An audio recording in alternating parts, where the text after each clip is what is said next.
Questions. Everyone has them. In this new series, we'll be looking at some of life's most difficult questions, like, will humans ever live on other planets? Is there a hack to decrease wait times at amusement parks? Will we ever cure every sickness? Or why is pizza so good? So here's a question to inspire more questions. What's something you wish you knew? Hopefully that question sparks your imagination, because imagination is essential for asking good questions. Do you remember how imaginative you were when you were little? From creating imaginary people to pretending to be a superhero, princess, or astronaut, kids have great imaginations. Maybe that's why kids are so good at asking questions. Hi Robert, I'm Eva. I'm 11 and I love to train my sheepdog Maze. My question for you is, what was your last weird thought? My last weird thought. Where we live in Malibu, we have alpaca. Now, one of them is named Miss Brain because she's got a lot of extra tuftage up here. And I had this weird thought, like, I rode an ostrich in Doolittle. Could I ride Miss Brain? And then the next thing I thought was like, dude, what are you, 3? And then I moved on to my next weird thought. That is fascinating to find where your brain goes. It really is. Our brains are amazing, imaginative things. They allow us to wonder, get curious, and think critically. But sometimes our brains get a little stuck when they're under pressure.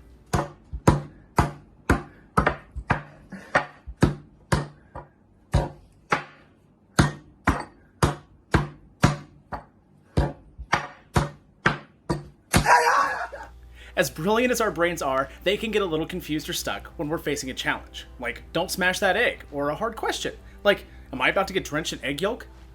Of course, there are other more serious questions too.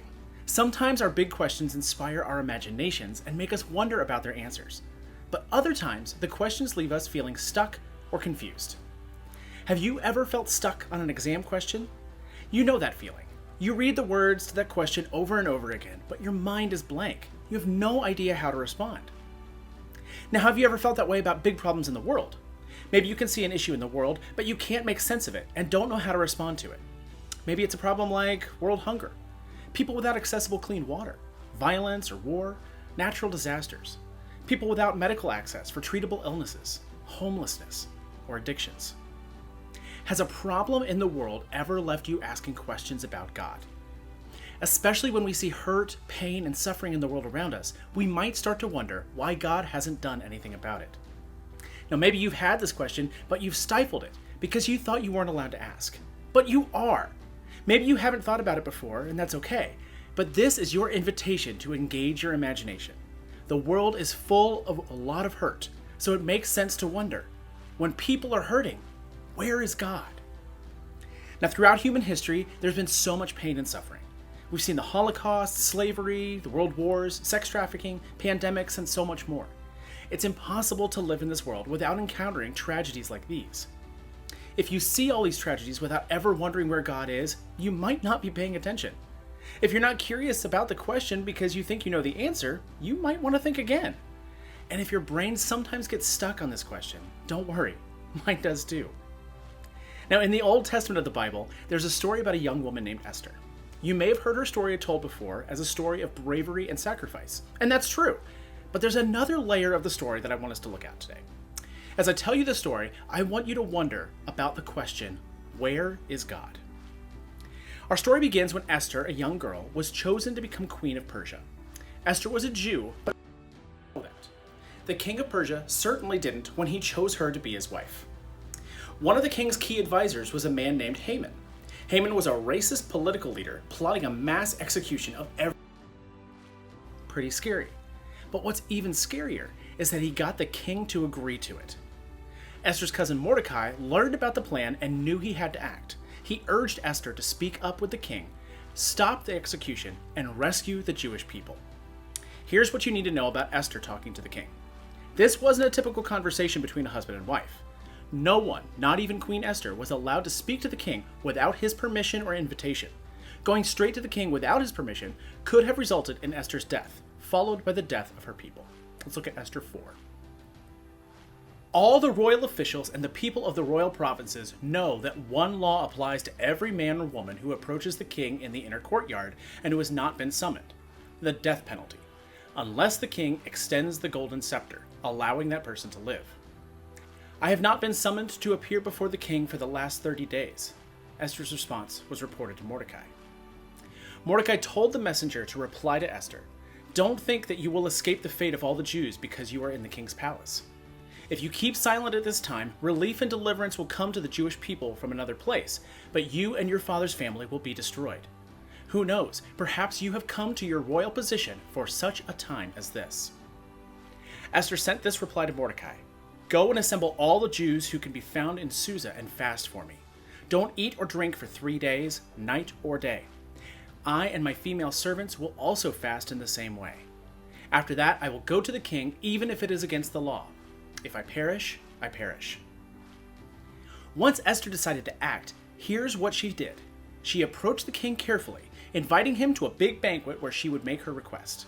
At the feast, instead of making her request, she invited the king to a second feast and promised she'd make her request then. The next day, the king went to Esther's second banquet, ready to hear her request. She invited Haman too. Let's look at chapter 7. The king and Haman came to feast with Esther the queen. Once again, on the second day, while drinking wine, the king asked Esther, "Queen Esther, whatever you ask will be given to you. Whatever you seek, even to half the kingdom, will be done." Queen Esther answered, "If I have found favor with you, your majesty, and if the king is pleased, spare my life. This is my request. And spare my people. This is my desire. For my people and I have been sold to destruction, death, and annihilation. If we had merely been sold as male and female slaves, I would have kept silent. Indeed, the trouble wouldn't be worth burdening the king." King Azariah spoke up and asked Queen Esther, "Who is this, and where is the one who would devise such a scheme?" Esther answered, "The adversary, an enemy, is the evil Haman." Haman stood terrified before the king and queen. The king arose in anger and went from where they were drinking wine to the palace garden. Haman remained to beg Queen Esther for his life because he realized the king was planning something terrible for him. Just as the king returned from the palace garden to the banquet hall, Haman was falling on the couch where Esther was reclining.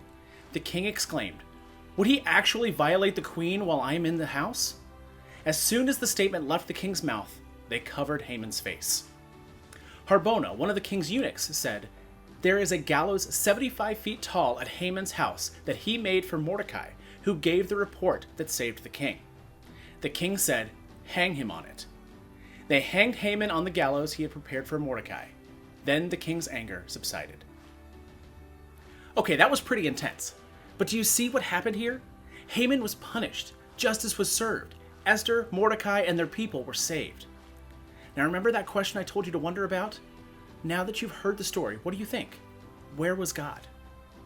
Don't feel bad if you missed this detail. A lot of people do. But I think this is one of the most interesting things about the book of Esther. In this entire book of the Bible, God is never mentioned, not even once. So where was God when the Jewish people were hurting and in danger? It's a good question. God was present. God is invisible, you probably noticed. But just because we can't see God, in this book or in our lives, doesn't mean God isn't present. If you read between the lines, you can see God is there. God never left or forgot the Jewish people. And God was working. All of the Bible reveals God is always on the side of the oppressed, working for justice and against oppression. In Esther's story, Haman was the oppressor, and God's people, the Jews, were the oppressed. God was working to rescue them, but all of God's work took time. God was working through Esther. We see one moment in Esther's story where God is almost mentioned. When Mordecai tells Esther what she must do, she asks Mordecai for her people to pray for her. God answered by giving her guidance and strength. Esther and God heard the cries of the Jewish people, and they both had enough. But Esther could never have done what she did on her own. We see God actively working through Esther by placing her in a position of influence and authority long before she ever needed it or understood why she had been chosen.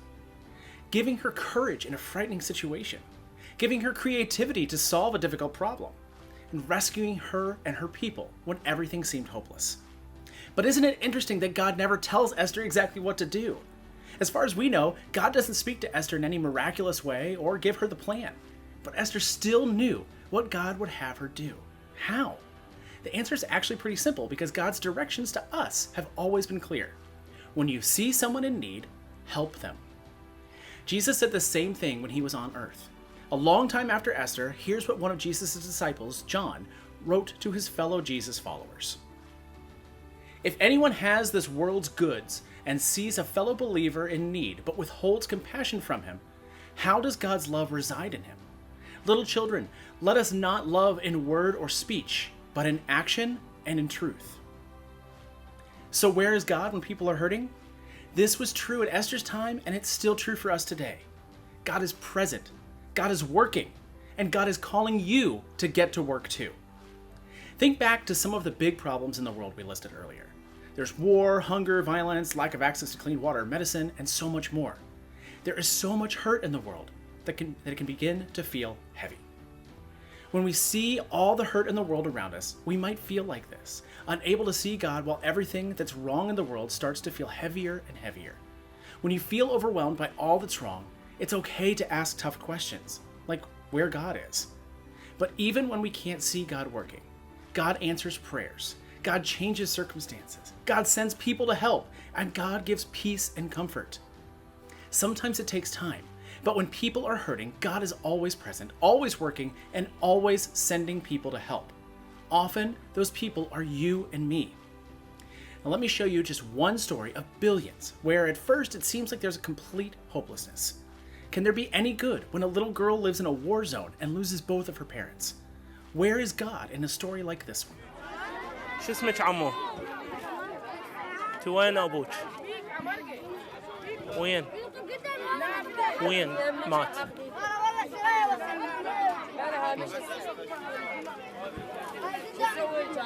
شنو متريقة متغدية متعشية؟ احكي.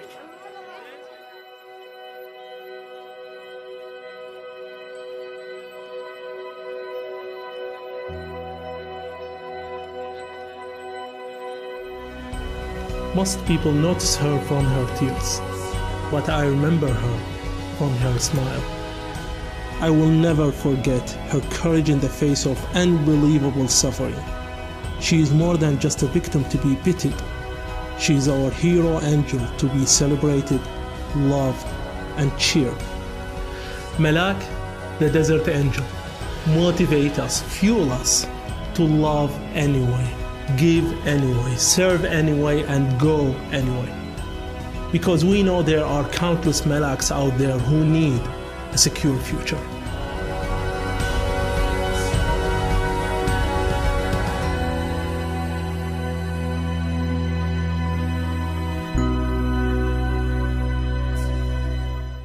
When there are people in need, this organization has made it their mission to be the first in and the last to leave. This is how God works in difficult situations. God is always the first one in, since God is always with us. God is always the last to leave, since God never gives up on us. And in between, God is looking for willing people, like Esther, like this organization, and like you and me, to partner with in order to make wrong things right. Although our world today is very different from Esther's, we have a lot in common. Both then and now, people are persecuted, hated, or needing help because of their location on the planet, their religious beliefs, their culture, skin color, body shape, nationality, their disability, physical or mental health, and so much more. But we don't have to feel burdened, powerless, stuck, and confused. Like Esther, we can choose to do something with the resources God has given us in order to help people who are hurting. Like Esther, maybe you're alive right now in the place you are precisely for a time like this. When people are hurting, you could help locally. Find a need close to home and do something to help alleviate someone's hurt. Work together. Find out what our church is already doing. Discover a local organization or start something new. You could help globally. Find a need somewhere else in the world and join the fight. Advocate, fundraise, support an organization that is doing great work. And you can get educated. Read a book on your own or with friends to help you learn more about the needs around you, what's being done, and how you can help. It's true there's a lot of hurt in the world, and all of that hurt can feel pretty heavy and confusing sometimes. So when people are hurting, where is God? God's still present. God's at work behind the scenes.